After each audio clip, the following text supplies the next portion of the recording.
ஞாயிற்றுக்கிழமை அன்னைக்கு திண்டுக்கல் ஒட்டச்சத்திரம் பகுதியில் விடுதலை சிறுத்தைகள் கட்சியோட வணிகர் அணி ஒருங்கிணைப்பில் வணிகர் உரிமை மீட்பு மாநாடு நடந்துச்சு.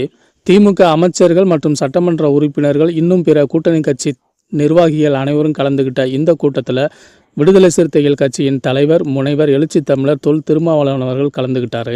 இந்த மாநாட்டில் கடைசியாக உரையாற்றின எழுச்சி தமிழர் தங்களோட சுயலாபத்துக்காக பாரதிய ஜனதா கட்சியோட கூட்டணி சேர்ந்து கொண்டு ஓபிசி சமூக தலைவர்கள் செய்கிற அரசியலை மிக தெளிவாக விளக்கமாக பேசியிருந்தார். ஓபிசி சமூக இடஒதுக்கீட்டுக்கு எதிராக இப்போ வரைக்கும் எந்த ஒரு தலித் அமைப்புமே போராடினதில்லை. ஓபிசி சமூக மக்களுக்கு கல்வியிலும் வேலை வாய்ப்பிலும் தங்களுக்கான பிரதிநிதித்துவம் கிடைக்குது அப்படின்னா அதுக்கு ராம்விலாஸ் பாஸ்வான் என்ற தலித் தலைவர் தான் காரணம் அப்படின்றத அழுத்தம் திருத்தமாக சொல்லியிருப்பார். ஓபிசி சமூக மக்களுக்கு இந்த அரசியலை எல்லாம் சொல்லி கொடுக்காம ஓபிசி சமூக தலைவர்கள் ஜாதி பெருமை பேசி அந்த மக்களை சீரழிக்கிறாங்க அப்படின்றதையும் சொல்லியிருப்பார்.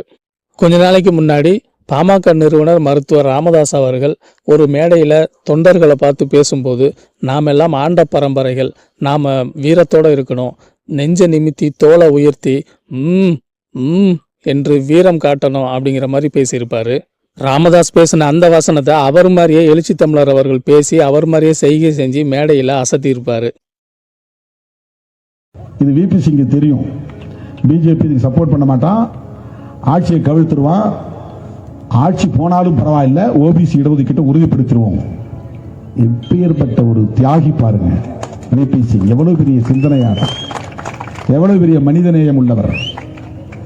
அந்த விபி சிங்குக்கு இவங்க யாரும் இங்க இருக்கிற இந்த சத்திரிய பரம்பரைன்னு சொல்றவங்க எவனும் அவருக்கு நன்றி கூட சொல்ல மாட்டான், நன்றி கூட சொல்ல மாட்டான். அவனுக்கு தெரியாது இந்த அரசியலை சொல்றதுக்கு ஆள் கிடையாது.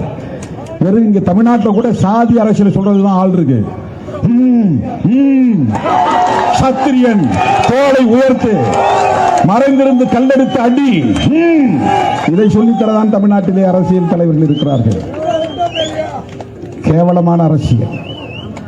விபி சிங் எப்படி இந்த ஓபிசி மக்களுக்கு எம்பிசி மக்களுக்கு இந்த இடஒதுக்கீட்டை கொண்டு வந்தார்? மண்டல் யார், மண்டல் பரிந்துரைகள் என்ன சொல்லுகின்றன?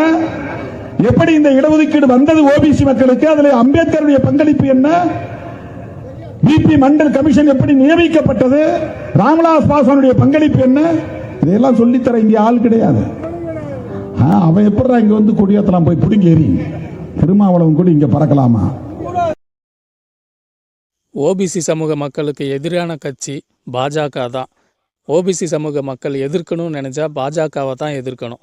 அதை விட்டுட்டு அம்பேத்கர் சிலை மேலே கல் எறிகிறது, தலித் மக்களுக்கு எதிராக வன்முறையை ஏவுறது, குடிசைகளை கொளுத்துறது, இது போன்ற வேலையெல்லாம் செய்யாதீங்க.